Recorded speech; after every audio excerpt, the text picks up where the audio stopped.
support the South Vietnamese against the communist regime, but Right. he had voiced, if I'm not mistaken, of not staying. So you guys discussed in that class Oh yeah, JFK, assassination, what happened afterwards, And what- that brought with it. and what it brought with it, and what Bobby would have done if Right. he had been president, and how, you know, it was more Johnson, LBJ, yeah. LBJ, that pretty much. But you guys didn't go into the details at all? We did, but I can't remember. No, but I mean, I'm just wondering when you started, because I've seen you look into the assassination. Oh, that. Yeah, I'm just Oh. wondering when that sparked your That interest. probably came out with that The movie. movie? Okay, yeah.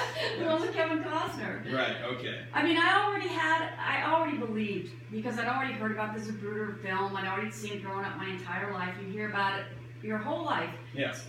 It comes up and goes away and comes up and goes away, and so you hear about it over and over. That's kind of how I've been. It's waves. You Yeah. kinda get into it, you stop caring. You're like, yeah, maybe it wasn't. Oh, maybe it is. But I always felt like there had to be more than one shooter, because I personally, scientifically, in my head, thought there could not, a bullet can't do that. It can't make a left magic hand bullets. turn, okay? Right. It just can't do that. And when you look at the facts, you know, as they're pointed out, and then you go back and they interview some of these people that are blacked out on some of the official, you know, like Right. U.S. reports, these doctors and so forth that say, you know, like the one that said the side of his head was blown off. So things just aren't adding up to you. They as don't far add up as, to me. As So- far as being just one A guy, single obviously. shooter. Yeah. But what about, does it add up to you as far as not being a grander conspiracy and just being... There was a time when I believed in a grander conspiracy, Mhm. but there were so many posed, like the Cubans and the CIA and, Right. and the other, the opposing So you don't know who political to point the side. finger at. Yeah, Okay. it just, Well, because I don't know if you know, but the Warren Commission, obviously, I yes. have you heard of that? Yeah. Uh-huh.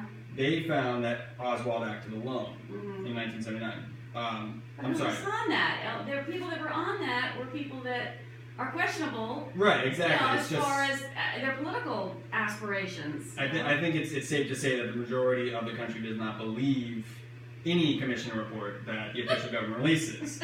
But they said that, you know, after they did their investigation. But then in 1979, the U.S. House Committee said there was a high probability that a second gunman was involved, and that E. Howard Hunt, a former CIA agent and Watergate burglar, actually alleged that LBJ was involved in a conspiracy to kill JFK. Mhm. Now that second part, as far as E. Howard Hunt, I don't know how to feel about that. I don't know how Well, you would that feel name, about that name is burned in my memory from the whole Nixon. Of course, yes. Yeah. I don't know how reputable of a source he would be as far as the whole LBJ conspiracy, but what do you think about the U.S. House Committee then saying that there's a high probability there's a second shooter? Does that really solidify your thoughts as far as there being a second shooter? That rings very true to me, and I would think that because Hunt,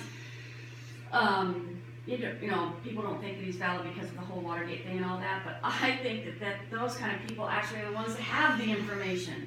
The ones that are, you know, Right. the ones that are held up as scapegoats later on, and even if they aren't scapegoats, even if they were involved, that's the whole point. They were involved. Yeah. They know the dirty deeds. They know the people that do this stuff. And I always thought that LBJ, people go back and forth about whether he was a good president or a bad president, but there was just something about that man when he spoke. Mm-hmm. Somebody you like? I didn't trust him. I don't trust any of them now, but back then, he was one of the first ones that really just made my skin crawl. Yeah. And I never could put my finger on it, but I didn't trust him. And then when that political science teacher was telling us stuff about Vietnam and LBJ's wife and how they put, you know. No, what? Oh, okay. It was, he said, I know this is going to sound crazy, but he said that being in Vietnam, being a soldier, they got them hooked on drugs over there. You know, they were passing it out. They were giving them everything, you know, Right. from marijuana to heroin. And he was not a pilot, but one of the guys that was on the tarmac that would, you know, have the flag the planes in, Right. whatever. So he was on there. He was on the field, the airfield all the time, and he said that there were planes that, and he knows because he saw the manifest, that were in Lady Bird Johnson's name. Okay, that if you looked deep enough into the manifest, and they were owned by her, and they were not military planes, and on these planes were drugs, And so these drugs were going back and forth from Vietnam to the United States through Johnson, through his wife, basically. Right. Now, it sounds crazy, and he used to say all the time, nobody ever believed him, but why would someone make up something crazy like that? I mean, he wasn't a political person. He never got to tell his story to the world or anything like that. That's the part that I always find fascinating, is that I feel like LBJ does not get talked about that much, as far as they always talk about after the assassination, but I never hear that much growing up about his actions before or during the time period, around the assassination. So do you remember at all how people felt about LBJ? Was that the popular opinion that people didn't like him? Because he lost a very bitter primaries to him, and then when they picked him as a running mate, do you know if was he just cast aside as a VP, or do you remember anyone even talking about it? It was so far back, I don't remember that, but the feeling I got later on was that he was, before Kennedy, that he was more benign, sort of someone because he had political ties, because they wanted, it could ease the tension of the fact that Kennedy was Catholic. He was going to be the first Catholic president. Right, which I know was a huge kind of thing. And yes. it was kind of like this thing with, like with Trump now, getting people in there that'll kind of ease and calm the fears of the rest of the people, because this person has some connections, White House connections, right. Washington, D.C. connections, that kind of thing. But I know that Bobby hated. Well, that was actually going to be, my next segue was, I was going to ask about, I don't know if you know, but, LBJ, of course, assumed office about half an hour afterwards on the plane, and of course he served out that term and he won the next election, but he was actually eligible to run again, because you can run twice, so basically kind of like a third term. But I don't know if you remember this, but Bobby in his own party ran for the nomination, even though LBJ was supposed to run again, and he was so hurt and just so angry by it, and I think he saw the writing on the wall that he knew he was not going to win. So he dropped out, and Bobby became the candidate of that party. Right. And do you remember any of his speeches or any of his campaigning as far as trying to win the presidency? LBJ? No, Bobby. Bobby. Yes, because I know that he has some very famous speeches. Yeah. Yeah. Do you remember any that affected you particularly? Oh, God.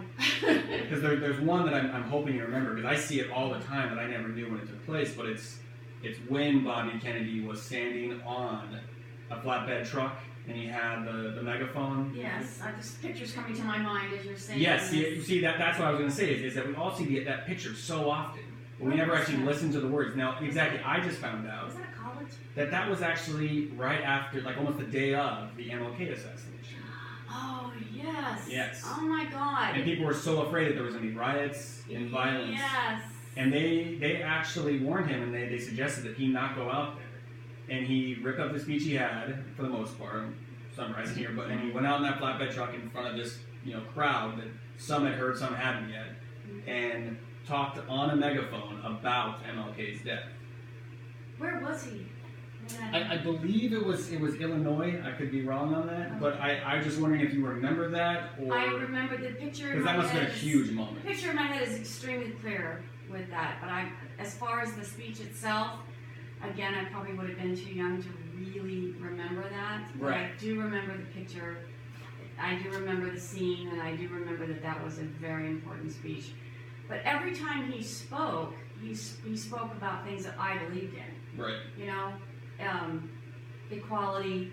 Spoke to your morals. Fairness, yes, all of that, and I felt maybe because he spoke to me, it's sort of like transference. So how he felt about somebody else might be how I feel about somebody else, and that's I may have no reason to despise LBJ. It was just because Bobby did. Maybe that's all I've done in my head. But after learning things as an adult about LBJ, I think he was as crooked as any other Texas politician. They have terrible. Well, it sounds like what you were saying with the transference and how almost he spoke for you. It's such a big moment, because he said in that speech. The thing is, we see that picture all the time, but we never hear the words. Tell me what he said. Yes. Okay. So he's standing on that flatbed, about to break the news to this group of people, and wondering if violence is going to break out.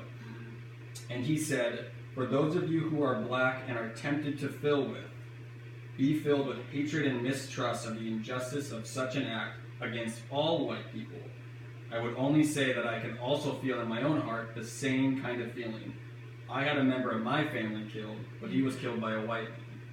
And it shocked his aides and everyone around him. Not only had the balls to get up there and talk like this, but not many people talked, to black people or about race that way. But the biggest thing is that he had never really talked publicly at all about his brother's death. And that must have been a huge moment for the country, because he was talking directly to disenfranchised people. Wow, I wish about I his own remembered it better. That's what I'm talking about with him. My love for him probably came more after he was gone than before, but I do remember being extremely devastated when he was killed, because I was starting to understand and starting to get more information, and I just think he would have been so perfect for this country at that time. And then who we end up with? Nixon? Is that who was it? Well, we had Nixon, and then we obviously went to Carter. But to go back, because I know we're bouncing around a lot, but there's just so much to go through as far as the 60s, because I know you lived through the time that... Yeah. I don't know if we're sensationalizing it now. I don't think we are. I think the 60s really were... crazy. That crazy, yeah. And it was just, the death and birth of a nation, in my sense, of one compared to the other. Well, there was such violence in the streets that had never happened before. Between peace-loving hippies all the way to these militant groups that were espousing the same thing. You had peace and love, and yet peace and love groups were being militant about it because they felt they couldn't be heard any other way than to throw bombs into buildings. Right. And it undermined everything that they were trying to say, and then it just proved the establishment that the kids were out of control and they just wanted to bomb things and throw basically what's the word, my father just used to get so pissed off by all of the that they were out of control. They were all hippies. I'm like, they're not all hippies. It's like the hippies generally aren't the ones out there throwing the bombs and killing people. It was, we had the Black Panthers, and then there was the Chicago group. In many ways, Weathermen or whatever they were called. Remember them? Right. Yeah. In many ways, I think it perfectly. I don't know if you agree or not, but I think the '60s so much reflect today and how things have gone. I mean that. If you think about it this way, everything that happened there with liberalism and JFK and all these presidents that really spoke for us in a sense, and then it shifted to people like Nixon and eventually Reagan and the whole meritocracy and the poo-poo protesters and everything. I think you can draw direct correlation to how it went from Bush to Obama. And then it went from such a backlash to Trump. And I feel like we're somewhat repeating history in that sense. In a very frightening way. Do you agree with that, Yes. Yeah. It feels like it's coming back around. And it's even worse, though, because now the devastation is on such a larger scale. So you think it's even worse than back in the 60s? Do you think it's even more of a turbulent time? I do. Yeah. I do. I mean, I know that there were a lot more kids in mass, marching in the streets and stuff like that, and a lot of these demonstrations turned violent, and maybe that hasn't happened yet to that degree, but with you add into that terrorism on top of everything else, and it's even scarier. Just the unknown just seems to be so similar. Yeah, it's very. I mean, back then it felt like there was a cause. It felt like it was done for a good reason. We were fighting for freedoms. Right. Where now I'm not so sure what everybody's fighting for. I don't know. Just their own way. That's what it feels like now. Money. Yeah. Hatred. We're back there. It felt like the reasons for the violence at least came from a good starting point. They were warranted. We were trying to stop a war where so many people were being killed and we weren't going to win and things would, that kind of thing. Right. Where now it feels like it's just violence for violence sake. Yeah. And I think you can make a good argument that Trump somewhat embodies exactly what we thought of Nixon as far as the corruptness in the back. I mean, he hasn't done anything yet, but Oh, he seems way worse to me because And- he's so well, and Reagan. I think At he's the least- perfect mix of Reagan.